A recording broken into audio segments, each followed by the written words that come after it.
What's up, y'all? Y'all know who it is. Y'all know what it is. Your boy JP coming to y'all with another car audio tutorial. Today we're going to be talking about fuse taps. Now, why is this important? Well, maybe you guys have some type of accessories that you want to power up inside the car. Like maybe you got some LEDs for the inside, or some underglow lights, or maybe you got satellite radio, some heated seats. Maybe you didn't want to spend $100 on a wire harness for your radio, so you bought the $16 harness and you got to find your own ignition.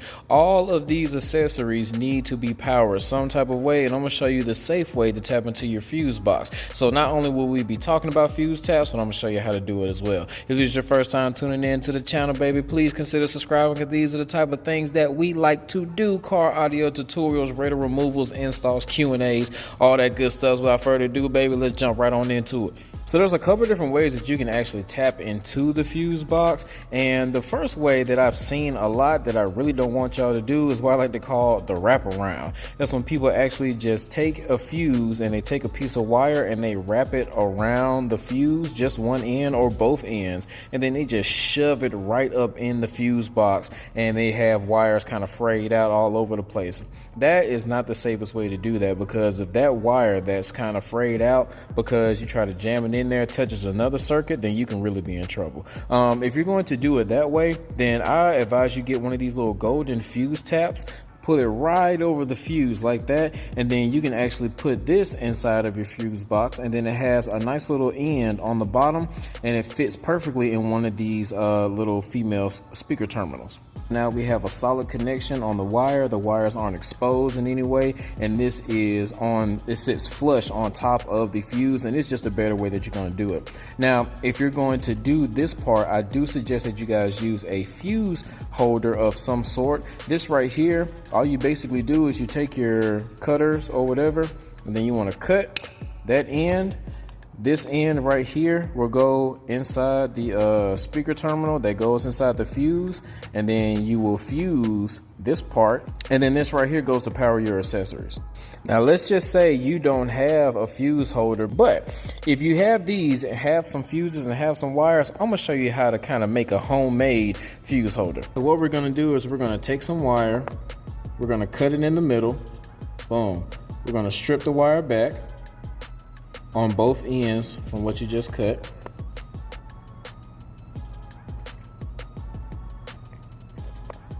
Now we're going to take that wire and we're going to put a female spade terminal on both ends.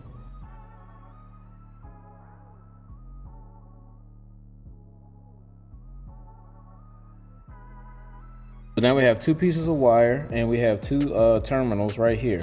Now, guess what we're gonna do? We're gonna take that fuse and we're gonna put it right in here. Now, I do suggest that you guys get some with some type of nylon protection. That way these two aren't touching. But what's the difference between this right here and this right here? We have a fuse that goes in here. This fuse goes inside these two spade terminals. We have two separate ends. One's going to the fuse box, one's going to my accessory.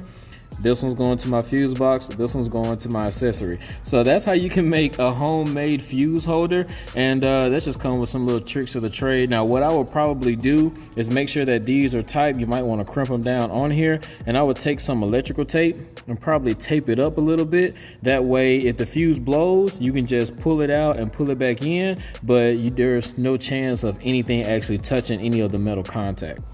So yeah, kind of looks something like this. But yeah, man, if you don't have one, you can just go ahead and make it. So now that we talked about the gold taps, different ways that you can protect that connection with a fuse holder that you can buy or one that you can make, we're gonna go to the cleanest way and the safest way, in my opinion, on how to tap into your fuse box, and that's to use these fuse taps. Now they sell different packs of these to where you can get like 4 of each, and it comes with the ATC, the ATS, the mini, and the micro mini, whichever one. But basically you just need to find whichever type of fuse that you have in your car. Those are the ones that you want to get. And how this works is when you find the circuit that you want to actually tap into, you want to pull that fuse out and put it in this top one.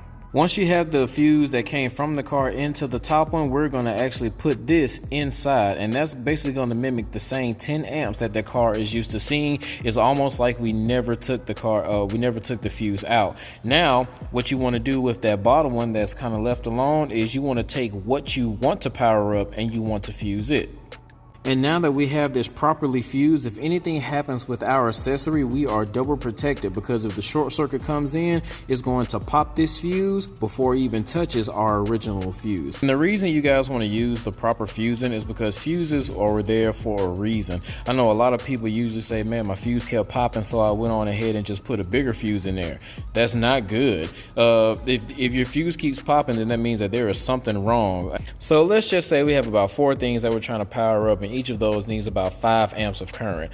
5, 5, 5, and 5 equals 20 amps. But you have a 5 amp fuse in here because you didn't read the manual and you don't know what type of amperage this actually needs to be properly fused. So you put the 5 in and it keeps popping. So you went and put a 30 amp fuse in here. The reason that is bad is that the fuse is now too big. So it's allowing all the current to pass through and not pop this back fuse. And since we're only tapping off a 10 amp fuse, that means that 20 amps of current is going to go through this 30 amp, tap onto the 10, and now it's going to pop that fuse as well, because we're trying to pull 20 amps of current.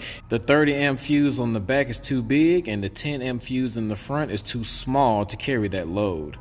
If you guys want to know how to power up more accessories, you might want to end up using a relay in this type of situation. I actually have a video on how to do that. I'll post that card over here in the corner, but you just want to properly fuse it. Now, I'm not just saying tap onto something bigger. That'll give you a good accessory, because you may not have anything big. You may only have 2 things to tap into, and there are only 10 amps of current coming from the car. So you do have some options as far as hooking up a relay or just hooking up one thing to that circuit and make sure that it's properly fused. So now that we've covered all of this, let's get inside the car so I can show you which one to look for. So now we are inside the car, and we want to go ahead and take a look at the fuse box. And this one has like a little legend on the top, so we want to take it and actually look at some of the things on here to see what we might be able to tap into.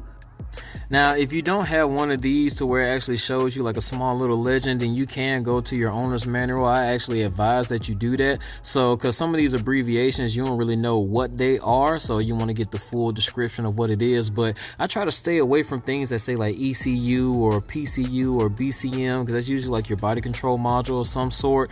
Wash, I have no idea what that is. I don't like to tap into like fuel pumps or anything like that, windows or anything like that. But what I usually look for is something that says like this power outlet. That usually means that that's a cigarette socket somewhere, or CIG, that's usually a cigarette socket.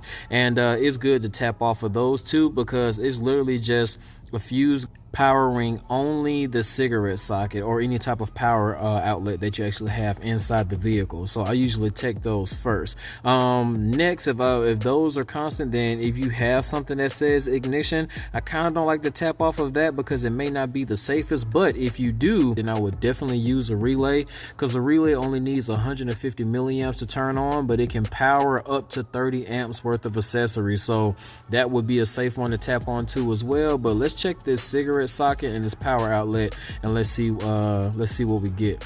All right, so first thing we're going to do is turn my digital multimeter on to DC volts. If you guys don't know how to work this, I have a video showing you how to work it as well.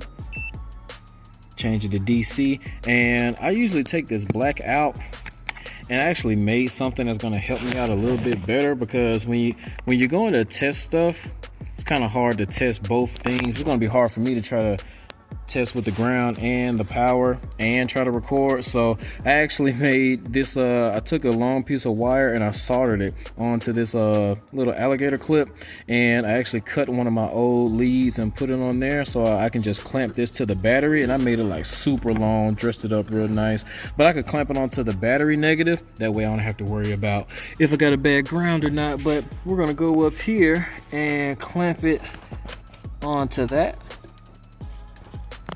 bolt, and that should give us a good ground. The power outlet is going to be a 20, and the cigarette socket is going to be a 20. So when I'm looking at the fuse panel, I want to look for the row that has a 10, a 7.5, and two 20s next to each other. And there we have it. We got the 10, we got the 7.5, and we got the two 20s. So what I want to go ahead and do is test both sides. Make sure they're not pulling any current. As of right now, it is showing that they are not pulling anything.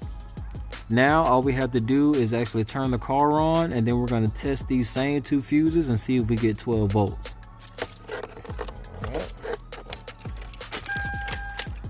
Alright, so now let's go ahead and test. Alright, we got 12 volts on both sides.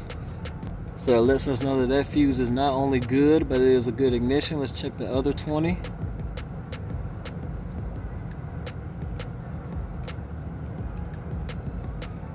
$12 volts on both sides. Doesn't matter which one I actually grab, I'm just gonna pull it out. Alright, so I pulled that fuse out and I put it on the top one. Now I'm going to take what I'm going to fuse and put it on the back. Now that I got both of my fuses in there properly, I'm gonna go ahead and stick this side inside my fuse holder.